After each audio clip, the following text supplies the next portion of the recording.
এলাকা যত আমাদের ভাই বোন আছে সবাইকে নমস্কার। আমার মুসলমান ভাই বোনদের সালাম আলাইকুম আদাব। আমি কিছু বলার আগে জগন্নাথ বিচার যাই, ওই দাদা তুই শুনে যা, পেছনে অনেক লোক আছে। আজ ভারতীয় জনতা নাম রোজি, এই রোজির হাতে আমি বিজেপির স্বাস্থ্যিকা ভুবনেশ্বরীকে ফ্ল্যাগ তুলে দিলাম। একটু আগে শুনেছেন আমাদের অপোজিশনের যে ক্যান্ডিডেট আছে তার এখনো পর্যন্ত লিগালি স্ত্রী, তিনি বিজেপি জয়েন করলেন। সেই জন্য এটা খুব জরুরি, কেননা হয়তো ওনার হাতেই রয়েছে এটা। উনি যে এখনো লিখিত আমাদের যে অপোজিশনের আছে তার লিগালি মানে আইন মতো এখনো স্ত্রী, সেটা তিনি কিছু বলতে চান। বলো, 1 মিনিট। মুকুটমণি অধিকারীর লিগালি রেজিস্ট্রি করা ওয়াইফ আমি, স্বাস্থ্যিকা ভুবনেশ্বরী। ব্যাপারটা হচ্ছে গত বছর 28শে মে 2023 উনি আমাকে রেজিস্ট্রি করে বিয়ে করেছেন।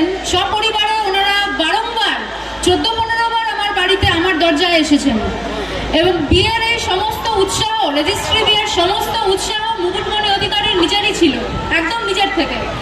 সেই সব সমস্ত অবভিয়াসলি এফআইআর, তারপরে ক্যালকাটা হাইকোর্টের মাধ্যমে রিট পিটিশনে চার্জশিট, সব জাস্টিসরা জানে। ওনার পাঠানো টেক্সট মেসেজ, এবং আমি বিদেশে ছিলাম বাইরে, ওখানে বিদেশ থেকে আমি ডেনমার্কে ছিলাম, কোপেনহেগেনে।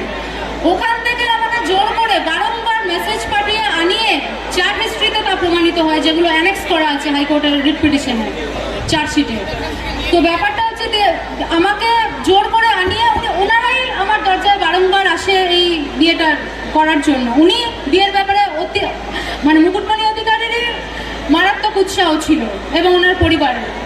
তো তারপরে রেজিস্ট্রি ম্যারেজ হওয়ার পরে 28শে মে 2023 উনি রেজিস্ট্রি ম্যারেজ হয়ে গেল এবং সেই যে চলে গেলেন ছেড়ে, সেই যে চলে গেলেন, বাস একেবারেই লাপাতা, মানে বেপাত্তা। এবারে সেটাই তো আপনারা মানে মুকুটমণি অধিকারী এবং তার পরিবার আমাকে এবং আমার মাকে, আমার তো বাবা নেই, ভাই বোনও নেই, আমি আর আমার মা একলাই, হ্যাঁ, তো আমাদেরকে পুরোপুরি ঠকিয়েছে, পুরোপুরি ঠকিয়েছে। আমার এই মানে খুবই বিনম্র অনুরোধ যে আপনারা কেউ মুকুটমণি অধিকারীকে দয়া করে কোনো ভোট দেবেন না। আমার এই একদমই ভোট দেবেন না, তাহলে আপনাদেরও কিন্তু ঠকতে হবে, আমারই মতন ঠকতে হবে, ঠিক এরকমভাবেই ঠকতে হবে। আর আপনারা আমার এই আপনাদের এই আমাদের এই জনদরদি, মানব দরদি আমার এই আঙ্কেল জগন্নাথ সরকার আঙ্কেল, এনাকে বিপুল ভোটে পদ্মফুল চিহ্নে ভোট দিয়ে আপনারা বিপুল ভোটে জয়যুক্ত করুন, বিপুল ব্যবধানে, বিপুল ব্যবধানে।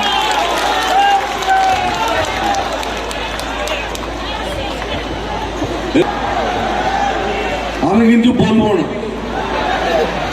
দাদা, এই যে একটু পেছনে হাঁটো, ওখানে অনেক লোক আছে। দেখো, এত ক্যামেরা হাতে, ক্যামেরা কিনেছো কিসের জন্য?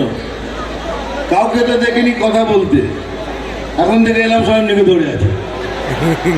তো সে কাজটা পুরো করো। চলো, আমি এদিকে আসছি, ছবি তুলে নাও, চলো।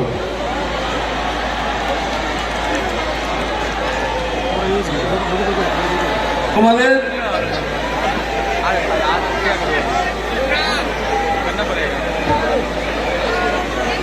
চলো, তোমরা তোলো ছবি, হয়ে গেছে? তোমরা চলো, ঠিক আছে, তোমরা তোলো, যা পারবে ভুলে যাও।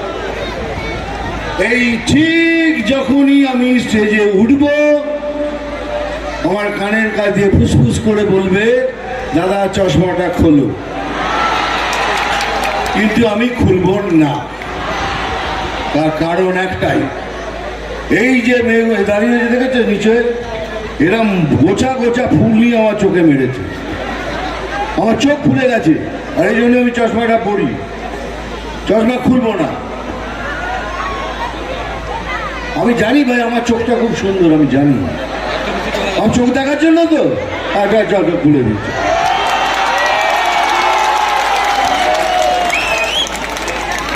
এই চোখটা দেখার জন্য পৃথিবীর লোকরা বসে থাকে জানিস। সব সুন্দর সুন্দর বিদেশের মহিলারা বলে কি সুন্দর আপনার চোখ। আবার আমি যখন ওপরে উঠছি তখন একজন বললেন এই বয়সে কি দেখতে মাইরি। এটা তো সত্যি বল, যতই